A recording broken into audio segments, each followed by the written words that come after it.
Friends, मैं हूँ रीमा विश्वास। बताइए मैं कैसी लग रही हूँ? लग रही हूँ ना कि एकदम नई नई दुल्हन। अभी अभी शादी हुई है और अभी अभी मैंने मुंह दिखाई का रस्म ख़त्म किया है। हाय फ्रेंड्स, कैसे हो आप लोग? अभी मैंने ये ब्लैक कलर की नेल पॉलिश लगाई है। ज़रा कमेंट में ज़रूर बताना ये नेल पॉलिश मेरे ऊपर कैसी लग रही है और ये रिंग कैसी लग रही है।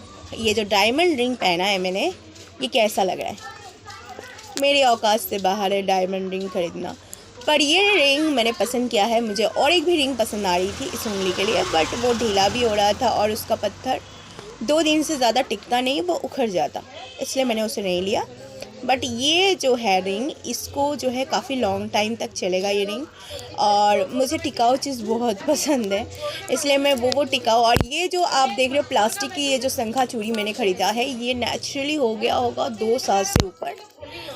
मैंने इसको नहीं 2 साल हो गया होगा मैंने इसको ख़रीदा है। एंड लेकिन मैंने जब नहीं पहना था तब लोगों के कोई रिएक्शन नहीं थे। मुझे ये भी नहीं पता कि वहाँ के लोग क्या सोचते हैं मेरे बारे में, क्योंकि आज तक किसी लड़के ने तो कभी नहीं बोला। हाँ आंटी आंटियाँ बोल लेती है, हाँ बेटा तुम्हारी शादी हो गई, अगर तुम्हारी शादी नहीं हुई है तो हम लड़का देखें, तो ऐसा बोलते हैं, पर लड़का किसी ने नहीं बोला।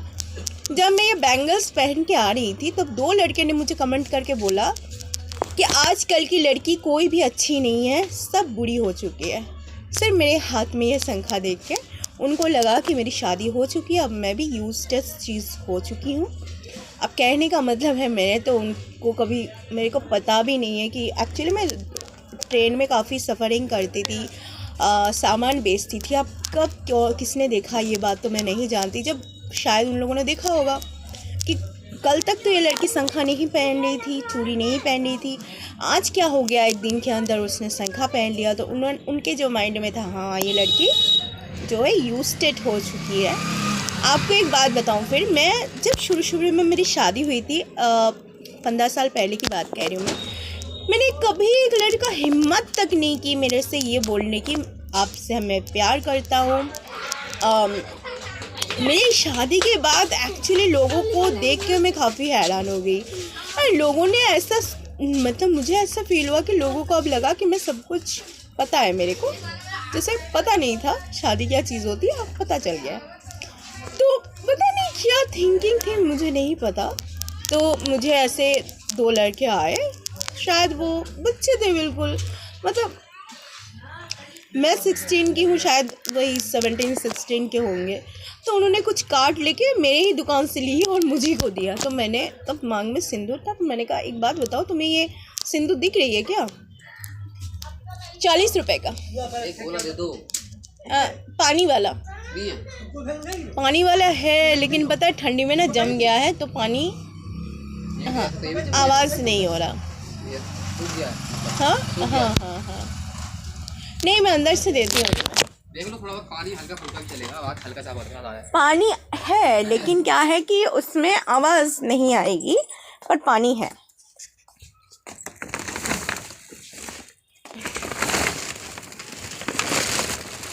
तुम्हारी क्या कोई बहन भी है? हाँ ये लो, इसमें पानी है पर आवाज़ नहीं आ रही है। मैं तुम्हें बताऊं क्यों नहीं आ रही है, क्योंकि जम गया है ठंडी के। सूख जाता पानी। पानी जमता नहीं है ठंडी में। तुम स्वेटर क्यों पहन रहे हो? नहीं जमता पानी, सूख गया है। भाई मैं दुकानदार हूँ। पहले ले गया था ना। सुन मेरी बात, मैं तेरे से ज़्यादा जानती हूँ। ठंडी में जम गया है, वो कितना वेट है उसको देख। हाँ नहीं 40 ही देना पड़ेगा। ये वाला भाई बोले ये ले 40 ही देना पड़ेगा। मुझे सस्ते में नहीं दिया है, सूख गया है तो वो सूखे वो चीज़ का कोई वैल्यू नहीं है। उधर रख दे, तुझे देख तुझे कौन 30 में देगा, वहाँ से ले ले। हे हाय फ्रेंड्स, तो मैं कहाँ थी देखो, उसके बाद से ऐसे ऐसे रिएक्शन आते थे। एक्चुअली यहाँ पे एक जूते का दुकान था, तो वहाँ पे पता नहीं ऐसे ही, मुझे भी ठीक तरह से पता नहीं है, तो वहाँ से काफ़ी सारे गुज्जर आते थे। खैर मुझे पता था अगर मेरी शादी नहीं होती तो अच्छे अच्छे रिश्ते मेरे लिए हाजिर थे। अगर गुज्जर जाट गुज्जर वो तो बात की बात है, मेरे लिए एक वकील का रिश्ता आया था सडनली उस टाइम, पर मेरे पापा ने ये करके मना कर दिया कि नहीं मेरी बेटी की रिश्ता कहीं तय हो चुकी है, तो वकील का रिश्ता आया था। और उसकी भी बात एक पापा के दोस्त का बेटा था। दिखने में काफ़ी गोरा मोड़ा था, पर पता है भोल कुमड़ोर मतलब लगे। ऐसा गोरा तो था पर ऐसा लगता था ना कि ये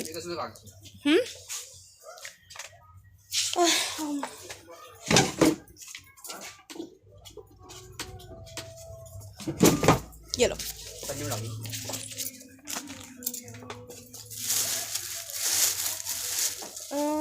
ये लो। तो वो ना थोड़ा देखो, फिर से मेरा नेल पॉलिश ख़राब हो गया। मैं एक सेकंड भी अपने नेल पॉलिश को टाइम नहीं दे पाती, क्योंकि उसी बीच कोई कस्टमर आ जाता है और मुझे सामान देना पड़ता है और मेरी नेल पॉलिश बिल्कुल बिखर जाती है। तो उस टाइम हाँ, एक वो ना थोड़ा गोरा तो था, लेकिन ना मुझे थोड़ा ना लैप लैप लगता था। लैप मतलब जानते हो, हिलता जुलता नहीं, एक धक्का दो तो गिर जाएगा, ऐसा लड़का लगता था मेरे को। तो पता नहीं, मुझे पता भी नहीं था दिमाग में क्या चल रहा है। अच्छा, उसके बीच एक दो और थे। एक डॉक्टर था, उसका नाम था पोषणजीत, देखने में भी काफ़ी सुंदर था। तो मेरे पापा ने कहा मेरी बड़ी बेटी से शादी कर लो। तब मेरी शुभ्रत मतलब उस लड़के से तय भी नहीं हुआ था शादी। तो मेरे उस लड़के ने कहा आपकी बड़ी बेटी से नहीं, आपकी छोटी बेटी मुझे अच्छी लगती है, उससे शादी करना चाहता हूँ। तो मेरे पापा ने कहा जब तक बड़ी बेटी की शादी नहीं होगी तब तक छोटी बेटी की शादी नहीं दे सकते। तो ये बात वहीं पे ख़त्म हो गई। और मतलब तब से मुझे एक्चुअली रिश्ते आने लग गए थे 7-8 से ही। और अनफॉर्चुनेटली मेरी नसीब में कुछ ऐसा हुआ, मुझे शादी करना ही पड़ा। और उस टाइम मुझे एक वकील का रिश्ता आया था, लेकिन मेरे पापा ने को पता था कि ऐसा है ये लड़का। तो मेरे पापा ने सब कुछ जानते हुए भी मम्मी को ये बात शेयर किया। तो मम्मी ने बोला तुमने बताया क्यों नहीं कि बेटी की रिश्ता तय हो गई है। लेकिन ये तो चलो इसकी बात है। अब मेरे को काफ़ी शॉक्ड लगा, जिन लोगों की हिम्मत कभी नहीं होती थी मेरे से उफ तक कहने की, शादी के बाद उनकी हिम्मत जैसे 2 गुना बढ़ गई थी।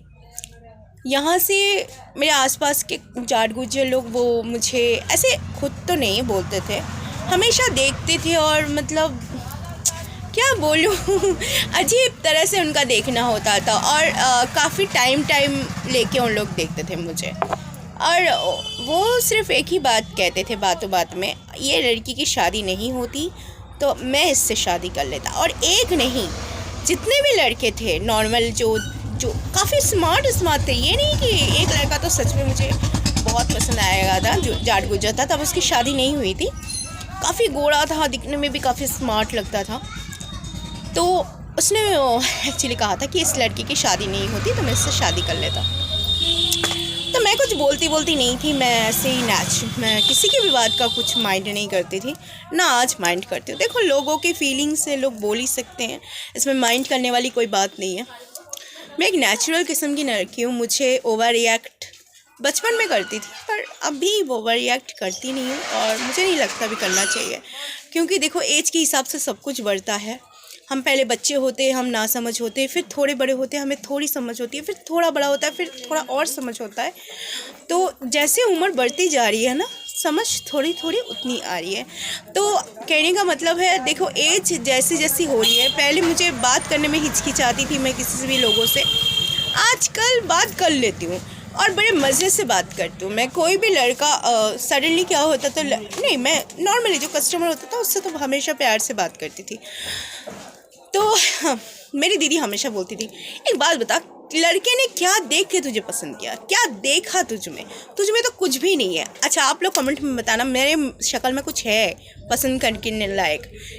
मेरी दीदी की ये बड़ी समस्या रही, वो बचपन से यही कहती है कि इतने सारे लड़के तुझे ऑफ़र करने की क्या वजह है, क्योंकि ना तू सुंदर है, ना ही तुझमें फेस कटिंग है, ना ही तुझ अच्छी लगती है, तेरे बाल ऐसे हैं, तुझे क्या देख के लड़के पसंद करते हैं। और मुझे क्यों नहीं, मतलब मुझे पसंद करते हैं, मैं मानती हूँ मेरे में ये है, मेरे में वो है, लेकिन तेरे में ऐसा क्या है जो लोग तुझे पसंद करते हैं। भैया आज तक समझ नहीं पाई मेरे में ऐसा क्या है जो लोग मुझे पसंद करते हैं। ज़रा कमेंट में बताइए, क्या मुझ में पसंद करने वाला है कोई ऐसी चीज़ आप लोगों को दिखती है जिसे आप लोग पसंद कर सकते हो। क्योंकि मेरी दीदी आज भी कहती है, कोई लड़का अगर मुझे बोले कि हाँ मैं आपको पसंद करता हूँ, तो मेरी दीदी का पहले एक वर्ड ज़रूर रहता है, क्या देख के तुझे पसंद किया। I am so confused. और इतनी उम्र में भी आज अगर मैं सिंदूर पहनती हूँ, शंखा पहनती हूँ, ऑल दैट, मैंने कुछ दिन पहले शादी किया था तो दीदी ने कहा तेरी शादी कब हो गई। मतलब मेरी दीदी को बिलीव ही नहीं हुआ है अभी तक मेरी ज़िंदगी में इतनी सारी शादियाँ हो चुकी है। मेरी दीदी अभी भी, मेरी दीदी को लगता है अरे नहीं नहीं मेरी बहन अभी कुमारी है, अभी कहाँ इसकी शादी हुई है। तो जब भी ये कुछ दिन पहले भी मेरी दीदी का ये रिएक्शन था, अरे तूने सिंदूर लगाया, बिंदी लगाया, तेरी शादी कब हुई। लो, इतना धूम धड़का, इतना बैंड बाजा, इतना कुछ धूम धड़का पैसे वैसे खर्च करके किया और मैडम अभी बोलती इतने सालों बाद तेरी शादी कब हुई है। अच्छा चलो, मेरी ये खट्टी मीठी बातें रोज़ सुनने के लिए ज़रूर मेरे वीडियो को देखा करो। Tata bye bye, see you letter.